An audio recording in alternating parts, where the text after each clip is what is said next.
AI 연구소입니다. 챗GPT에게 이렇게 입력해 보신 적 있으신가요? 블로그 글 하나 써줘. 몇 초 뒤 긴 글이 나옵니다. 처음 보면 상당히 편합니다. 그런데 자세히 읽어보면 문제가 보이기 시작합니다. 내용이 너무 평범합니다. 비슷한 말이 반복됩니다. 누구에게 설명하는지도 분명하지 않습니다. 때로는 확인되지 않은 내용까지 들어갑니다. 그래서 오늘은 챗GPT에게 글 한 편을 통째로 맡기는 방법이 아니라 AI와 함께 좋은 블로그 글을 만드는 7단계 방법을 알려드리겠습니다. 첫 번째는 주제입니다. 좋은 블로그 글은 글쓰기보다 주제 선택에서 먼저 결정될 수 있습니다. 내가 하고 싶은 이야기만 생각하지 말고 사람들이 무엇을 궁금해하는지 생각해야 합니다. 예를 들어 AI 블로그라면 인공지능의 미래처럼 너무 넓은 주제보다 챗GPT로 이메일 작성하는 방법, 챗GPT 질문 잘하는 방법, AI 초보자가 가장 먼저 사용할 기능처럼 구체적인 주제가 훨씬 이해하기 쉽습니다. 챗GPT에게도 주제를 물어볼 수 있습니다. AI를 처음 사용하는 사람이 실제로 궁금해할 만한 생활형 주제 20개를 만들어줘. 이렇게 받은 20개 가운데 내 블로그와 가장 잘 맞는 주제를 선택하는 것입니다. 두 번째는 제목입니다. 주제를 정했다고 바로 글을 쓰지 마세요. 먼저 제목을 여러 개 만들어 봅니다. 예를 들어 챗GPT로 블로그 글쓰기를 검색하는 사람이 내용을 바로 이해할 수 있도록 제목 후보 10개를 만들어줘 라고 해보세요. 한 개만 받는 것보다 여러 후보를 비교하는 것이 좋습니다. 그리고 가장 중요한 단어는 가능하면 제목 앞쪽에 자연스럽게 넣는 것이 좋습니다. 오늘 영상처럼 챗GPT 블로그 글쓰기 라는 핵심 내용이 바로 보이면 무슨 영상인지 이해하기 쉽습니다. 세 번째 단계는 목차입니다. 이 부분을 건너뛰는 분들이 많습니다. 챗GPT에게 처음부터 3000자 글을 작성해줘 라고 하면 AI는 긴 글을 만들어냅니다. 그런데 막상 읽어보면 앞부분과 뒷부분에서 같은 이야기를 하는 경우가 있습니다. 그래서 먼저 뼈대를 만드는 겁니다. 이 주제를 초보자에게 설명하려고 해. 도입과 핵심 내용 7개, 마무리 순서로 목차를 만들어줘. 목차가 나오면 직접 봅니다. 같은 내용이 반복되는가? 빠진 내용은 없는가? 순서가 자연스러운가? 이것만 확인해도 본문의 완성도가 크게 달라질 수 있습니다. 네 번째 단계는 누가 읽는 글인지 알려주는 것입니다. 예를 들어 같은 챗GPT 사용법이라도 개발자에게 설명하는 글과 AI를 처음 쓰는 사람에게 설명하는 글은 달라야 합니다. 그래서 이렇게 요청할 수 있습니다. AI를 처음 사용하는 50대 이상 독자도 이해할 수 있도록 작성해줘. 전문 용어는 줄이고 실제 사례를 넣어줘. 이 한 문장만 들어가도 글의 난이도와 표현 방식이 달라집니다. 그런데 여기까지는 AI가 상당 부분 도와줄 수 있습니다. 이제부터가 더 중요합니다. 다섯 번째 단계입니다. 내 경험을 넣으세요. AI에게 같은 질문을 하는 사람이 많아지면 비슷한 글도 많이 만들어질 수 있습니다. 그러면 차이가 어디에서 생길까요? 사람의 경험입니다. 예를 들어 이렇게 쓸 수 있습니다. 처음에는 글 써줘라고만 요청했는데 원하는 내용이 잘 나오지 않았습니다. 하지만 독자와 분량, 필요한 내용을 알려주자 결과가 훨씬 좋아졌습니다. 이것은 직접 사용한 사람만 넣을 수 있는 이야기입니다. AI가 만든 초안 위에 자신의 경험과 판단을 더하는 것입니다. 여섯 번째 단계는 사실 확인입니다.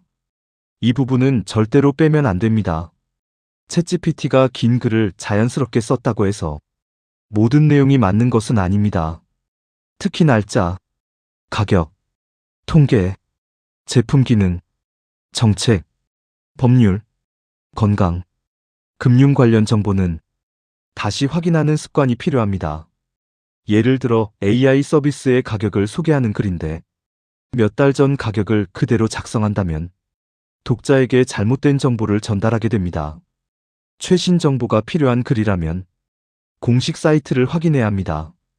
AI의 속도와 사람의 확인 능력을 함께 사용하는 것입니다. 7번째 단계는 최종 편집입니다. 글이 완성됐다고 바로 게시하지 마세요. 처음부터 끝까지 한번 읽어보십시오. 너무 긴 문장이 있는가? 같은 이야기가 반복되는가? 처음 보는 사람이 이해하기 어려운 용어가 있는가? 불필요하게 장황한 부분이 있는가? 이런 부분을 찾습니다. 챗GPT에게도 도움을 받을 수 있습니다. 내용은 바꾸지 말고 중복되는 표현을 줄여서 초보자가 읽기 편하게 다듬어줘 라고 할 수 있습니다. 하지만 마지막 확인은 직접 하세요. 왜냐하면 글의 주인은 AI가 아니라 블로그를 운영하는 사람이기 때문입니다. 이제 7단계를 다시 생각해 보겠습니다.